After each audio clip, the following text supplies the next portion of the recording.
주영석 기자의 뉴스 속으로. 뉴스 속으로는 예방과 치료의학도 최고, 리퍼도 최고, 시니어 어르신들에게 서울 메디칼 그룹이 최고, 서울 메디칼 그룹 제공입니다.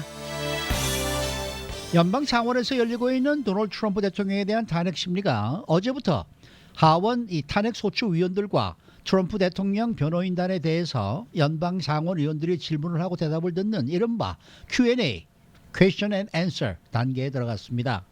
이것은 오늘까지 이어지게 되고 이어서 이제 내일 증인 채택 투표를 하게 될 것으로 알려져 있는데요. 자, 주영석 기자. 네, 안녕하십니까. 이 연방 상원 탄핵 심리에서 이 증인 채택을 놓고 계속 기류가 조금씩 바뀌는 것 같습니다. 아, 그렇습니다. 그래서 어제 이 시간에 말씀드렸던 거가 또 지금은 또 180도 달라진 것 같아요. 어제 이 시간에 기억하시겠지만 연방상원 탄핵 심리에서 증인 채택이 이제 유력해 보인다고 말씀드렸습니다. 네. CNN, MSNBC, 뉴욕타임즈 주요 언론들이 탄핵 심리 증인 채택에 필요한 연방상원 제적 과반수를 민주당 측이 이미 확보했다는 그런 보도를 앞다투했습니다. 실제로 민주당의 척슈머 상원 원내대표는 상당수 공화당 상원의원들이 증인 채택에 대해서 찬성표를 던지게 될 것이라고 언급할 정도로 자신감을 나타냈고요. CNN은 최고 12명의 공화당 상원의원들이 증인 채택 투표에서 찬성표를 던질 가능성이 있고 미치 맥코넬 공화당 상원 원내대표도 증인 채택을 막을 수 있는 최소한의 표수를 확보하지 못했다는 점을 인정했다고 전했습니다. 네. 따라서 어제까지만 해도 존 볼튼 전 국가안보보좌관을 증인으로 채택하는 것이 거의 확실시돼 보였는데 어제 오후가 되면서 LA 시간 오후 아마 동부 시간으로 이제 저녁일 겁니다. 저녁이 되면서 기류가 바뀌었습니다. 공화당 연방상원 지도부는 증인 채택을 막을 수 있을 것 같다는 자신감을 나타내는 시그널링을 보내기 시작했고요. 네. 또 척슈머 민주당 상원 원내대표도 어제 오후가 되자 증인 채택을 할 수 있을 정도의 공화당 표를 얻기가 사실상 불가능하다. 또 이렇게 인정하는 발언을 했습니다. 네. 척슈머 민주당 상원 원내대표는 어제 연방상원 임피치먼트 트라이얼 중에 브레이크 타임 시간에 기자들과 만난 자리에서 증인 채택을 끌어낸다는 것이 처음부터 대단히 어려운 작업이었다. 이런 얘기를 했습니다. 상원 의원 수가 공화당 53석, 민주당 45석, 무소속 두석, 이 무소속 두석이 이제 친민주당 성향이니까 결국 민주당이 47, 공화당이 53석 이렇게 볼 수 있는데 민주당에서 이탈표가 단 한 표도 없다는 전제하에서 공화당 의원들 최소한 4명이 민주당 측에 가세해야 되는 것인데요. 네. 그러나 지금으로서는 이 당초 보도와는 달리 이 증인 채택에 필요한 이 최소한의 표를 지금 민주당이 확보하지 못한 것으로 지금 이렇게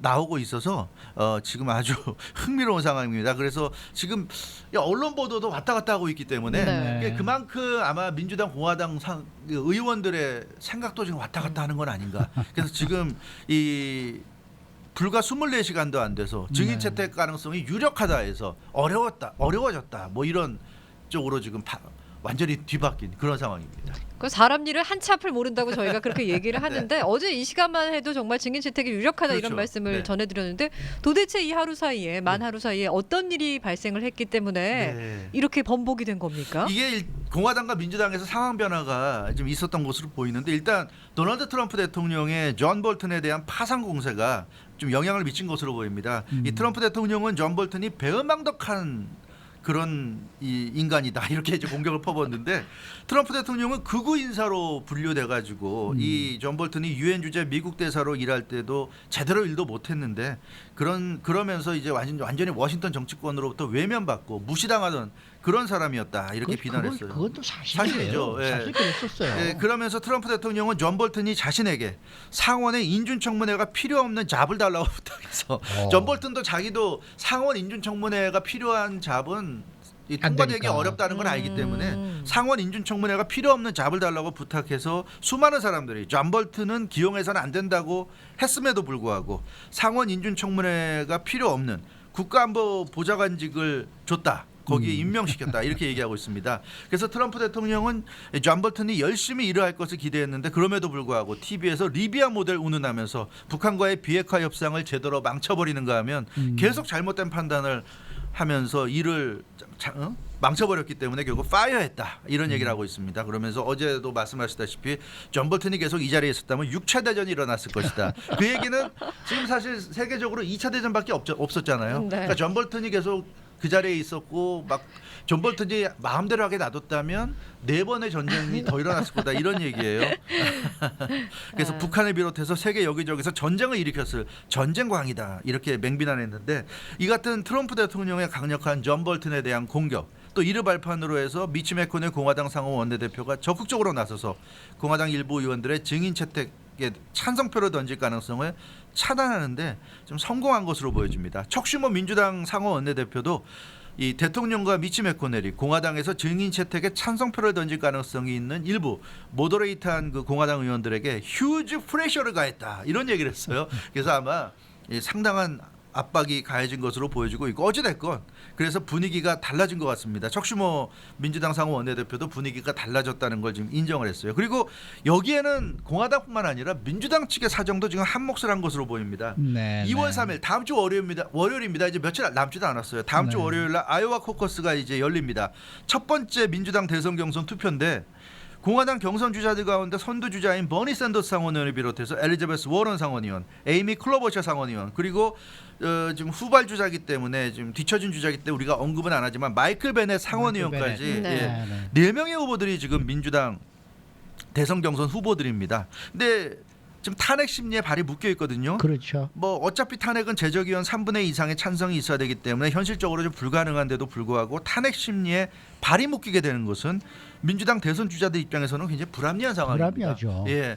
그래서 이 어차피 탄핵 시키지도 못할 걸 왜 이렇게 질질 끄느냐 이런 불만이 나올 수 있고요. 네. 특히 민주당 주류 측과 관계가 대단히 좋지 않은 버니 샌더스 상원의원은 조 바이든 전 부통령과 피트 버티저지 등 주류 측이 선호하는 후보들이 조 바이든은 전 부통령이기 때문에 상원 탄핵 심리와 관계가 없고 피트 버티저지는 전 시장이기 때문에 역시 관계가 없습니다. 그래서 상원 탄핵 심리가 열리는 동안에 아이오와에서 계속 캠페인을 하고 있는 반면에 버니 샌더스 자신이나 엘리자베스 워런 이런 상원 의원들이 발이 묶이는 상황에 굉장히 불만을 지금 토로하는 것으로 알려져 있습니다. 그래서 이게 계속 이런 식으로 되면 민주당이 또 대선 경선이 파행으로 치달을 수 있어요. 네. 이 진보적인 후보들은 이 상원 탄핵 심리에 발이 묶이고 보수적인 조 바이든이나 피트 버티저지는 마음대로 지금 캠페인하고 이렇게 되는 상황이 되니까 이런 그 내부 사정도 증인 채택 가능성을 낮추는 요인이 되지 않는가. 지금 이런 얘기도 나오고 있어요. 그래서 민주당에서도 과연 모든 상원 의원들이 증인 채택에 찬성표를 던질 것인가 여기에 대해서도 지금 그 많은 얘기들이 나오고 있기 때문에 그래서 이렇게 기류가 지금 24시간 만에 바뀌지 않았는가 이런 좀 분석입니다. 근데 뭐 이렇게 시간 가면서 이렇게 보면은 네. 그런 것 같아요. 물론 이 존 볼턴의 그 회고록 내용이 네. 이제 언론에 보도되면서 민주당이 기세를 크게 올리긴 했는데 네. 한 사람의 증언만으로 네, 이렇게 그렇습니다. 대세가 바뀔 수는 없을 것이다. 그렇습니다. 이게 맞는 얘기인 것 맞습니다. 같아요. 한 네. 사람의 증언으로 대통령을 탄핵한다는 그런 중차대한 일을 진행한다는 게 그 정당성을 인정받기가 어렵고요. 그리고 또 특히 그 한 사람이 그 한 사람이 정말 도덕적이고 모든 사람들이 인정할 만한 사람이라 해도 이 논란이 될 수 있는데 하물며 존 볼턴 같은 사람의 증언을 가지고 탄핵한다는 거는 너무 말이 안 된다. 존 볼턴은 이 시간에도 말씀드렸다시피 과거에 젊은 시절에 본인은 젊을 때 베트남 전쟁이 아주 당연한 전쟁이다. 필요한 전쟁이다 하면서 본인이 징집 대상이 됐을 때는 그걸 회피했죠.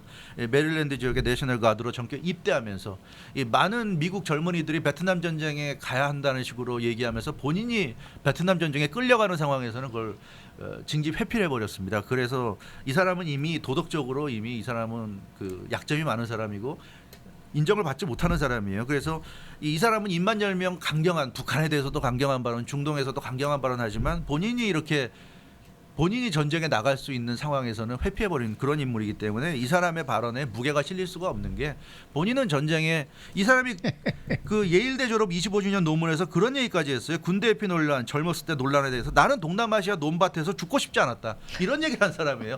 본인은 동남아시아 논밭에 가서 죽고 싶지 않았다. 이런 얘기를 하면서 다른 젊은이들이 가야 된다. 전쟁에 가야 된다.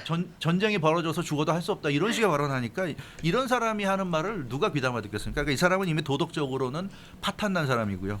그렇기 때문에 이런 사람의 증언을 대통령 탄핵에서 중요한 증언으로 채택한다는 것은 그건 말이 안 된다는 얘기. 이런 부분이죠. 더군다나 트럼프 대통령도 어제 박스뉴스가 보도한 내용을 트윗하면서 게임 오버, 이제 상황은 끝났다고 일축했는데 그 박스뉴스 보도가 뭐냐면 지난해 2019년 8월에 자유유럽방송과 인터뷰한 영상입니다. 이 영상을 보면 존 볼튼 전 보좌관이 우크라이나 스캔들의 핵심인 트럼프 대통령과 우크라이나 대통령의 전화통화에 대해서 언급한 내용이에요. 트럼프 대통령의 그 전화통화에 대해서 언급하면서 불법 행위에 대한 어떠한 언급도 하지 않은 채 오히려 트럼프 대통령을 지지하는 발언을 했습니다. 트럼프 네. 대통령과 보로디미르 젤렌스키 우크라이나 대통령이 그 7월에 통화한 것을 그 다음 달이었던 8월에 이제 언급한 내용인데 이 직권남용과 관련한 어떤 지적도 없었고 따뜻하고 다정한 미국과 우크라이나 두 정상 간의 통화였다. 그리고 우크라이나에서 부패를 퇴치하는 것이 트럼프 행정부의 최우선 과제다. 이렇게 밝혔거든요. 근데 이러한 인터뷰 내용을 본인 입으로 해놓고서 이제 와서 회고록을 통해서는 전혀 그 당시에 하지 않았던 다른 얘기를 하고 있기 때문에 이런 사람의 증언을 어떻게 믿고 이런 사람의 증언을 가지고 대통령 탄핵을 결정한다는 게 말이 되느냐. 이 주장이 상당히 지금 먹히고 있는 거죠. 이 설득력이 있는 거고 여기에 더해서 애덤 시프 민주당 연방하원 정보위원장 가장 극렬하게 트럼프 대통령 탄핵을 주장하는 인물이죠. 캘리포니아 연방하원의원입니다. 이 애덤 시프가 또 지난 2018년 3월 22일 날 행한 인터뷰 영상이 또 박스뉴스를 통해서 공개가 됐는데 이때 MSNBC와 애덤 시프가 인터뷰한 영상인데 그 당시에 트럼프 대통령이 존 볼튼을 국가안보보좌관으로 임명한 직후였습니다. 그 당시 애덤 시프 위원장이 lack of credibility, front to conspiracy theories 이렇게 얘기하면서 존 볼튼을 향해서 맹공을 가했어요. 이게 무슨 얘기냐면 존 볼튼은 신용과 진실성이 부족한 인물이고 쉽게 음모론에 빠져서 음모론을 신봉하는 한심한 인물이다. 이렇게 비난을 한 게 2018년입니다. 애덤 시프 본인의 입으로 이렇게 비난해 놓고서 이제 와서는 존 볼튼에 대해서 대통령 탄핵을 좌우할 만한 가장 중요한 증인이다. 이렇게 얘기하니까 과연 이게 과연 맞는 얘기인가? 사람을 잘못 골랐네. 그러니까요. 그래서 이게 민주당도 사실은 애덤 시프뿐만 아니라 앞서 말씀드린 대로 존 볼튼의 그러한 성향 때문에 존 볼튼을 시대착오적인 극우 매파로 규정해서 그렇죠. 맹비난해갖고 아예 상대를 하지 않았어요. 상대할 가치가 없는 사람이라고 생각했는데 그래서 존 볼튼이 무슨 발언을 하고 민주당 거의 무시하고 별다른 관심을 보이지 않아 왔는데 트럼프 대통령 탄핵과 관련해서 존 볼튼이 트럼프 대통령을 비난하고 불리한 식으로 얘기를 하니까 이제 와서 존 볼튼을 트럼프 대통령 탄핵의 중요한 인물이다. 이렇게 끌어들이는 것 자체가 민주당의 자승자박이 아닌가. 정치 공세적인 측면이 강하다. 이제 이런 얘기입니다. 그래서 그런지 오늘 CNN이나 MSNBC도 이 부분에 대해서는 거의 언급이 없는 것 같아요. 뉴스를 제가 아침부터 봤지만 이 굉장히 완전히 좀 대세가 뒤바뀐 것 같아요. 존 볼튼을 이용하려다가 완전히 지금 상황이 역전되지 않았나. 그래서 증인 채택이 좀 무산되는 쪽으로 가는 그런 느낌이 좀 강해 보입니다. 뭐 증인 채택 투표 결과를 우리가 지켜봐야겠지만 뭐 지금 말씀하신 것처럼 거의 안 될 가능성이 지금 많단 말이에요. 네. 그러면 이번 주 안에 탄핵 심리가 끝날 수도 있다는 거네요. 뭐 그럴 수 있어요. 그럴 수 만약에 있겠죠. 지금 현재 네. 좀 예상으로는 내일 중에 증인 채택 관련 투표가 이루어질 예정인데 위트네스 보트가 이루어질 예정인데 거기서 증인 채택이 부결되면 아마 곧바로 대통령 탄핵과 관련한 탄핵 심리 평결 투표가 이루어질 것 같습니다. 그러면 대통령 탄핵을 찬성하느냐 반대하느냐 투표가 바로 이루어질 것 같고요. 그런데 만에 하나 증인 채택이 이루어지면 그렇게 되지 않겠죠. 증언을 들어야 되기 때문에 그래서 내일 증인 채택 결과가 중요합니다.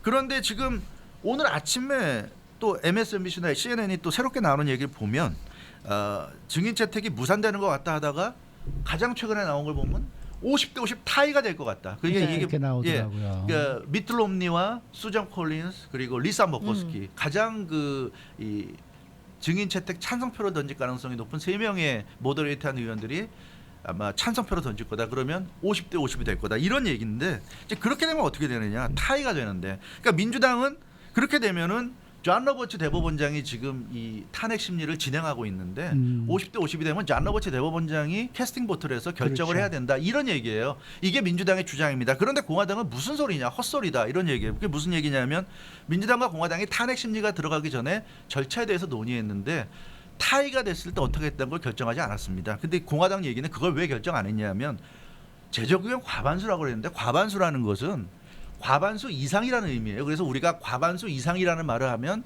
그 동어 반복이기 때문에 과반수 이상에서 이상이란 말을 빼라고 그럽니다. 역전합의랑 똑같은 거예요. 역전이 역앞이라는 의미인데 역전앞이라는 말이 그래서 제적의원 과반수 이상이라는 말을 안 쓰죠. 제적의원 과반수의 이상이라는 의미가 있다. 그 얘기는 50대 50이 아니라 50대 50이 되면 과반수가 안 되는 거고요. 과반보다 한 명이라도 많아야 됩니다. 그렇기 때문에 민주당이 필요한 건 50이 아니라 51표입니다. 그렇기 때문에 공화당 얘기는 50대 50이면 부결이지 무슨 존 로버츠 대법원장의 캐스팅 보트가 왜 필요하냐. 제적의원 과반수가 뭔지 모르냐. 이게 이제 공화당의 지적입니다. 그리고 아무리 민주당이 이렇게 주장한다 해도 존 로버츠 대법원장도 본인이 탄핵 심리가 정쟁에 휩싸이지 않고 제대로 이루어질 수 있도록 중재자 입장에서 하는 거지. 존 로버츠 대법원장은 연방상원 의원이 아닌데 연방상원 표결에 대법원장이 거기에 캐스팅 보트랜다 한다는 건 그건 말이 안 된다 이런 얘기인데 그래서 공화당의 그 설명을 들어보면 50대 50 타이가 되더라도 그걸로 부결이 될 것 같고요. 이건 뭐 제적의원 과반수라는 그 상식적으로 놓고 보더라도 과반수라는 건 이상이라는 말이 과반수라는 들어가 있는 건 거예요. 반을 넘어야 넘는다는 되는 거죠. 얘기죠. 그렇기 때문에 50대 50 타이라는 거는 부결입니다. 부결이기 때문에 아마 50대 50 타이가 되더라도 그거는 부결로 처리될 것 같고요. 중요한 것은 과연 민주당이 51표를 얻을 수 있느냐 이제 그 부분이 될 것 같은데 그렇게 51표를 못 얻는다면 내일로 대통령 탄핵과 관련된 연방상원 표결까지 일사천리로 이루어질 가능성이 높다. 그래서 내일로 끝날 가능성이 있고요.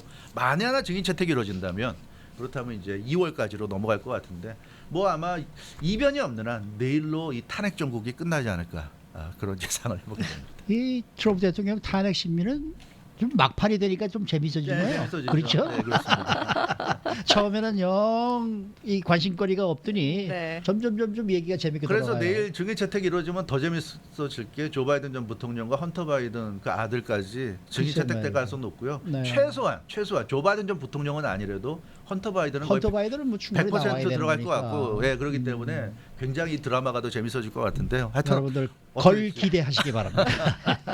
수고 많으셨습니다. 주영석 기자였습니다.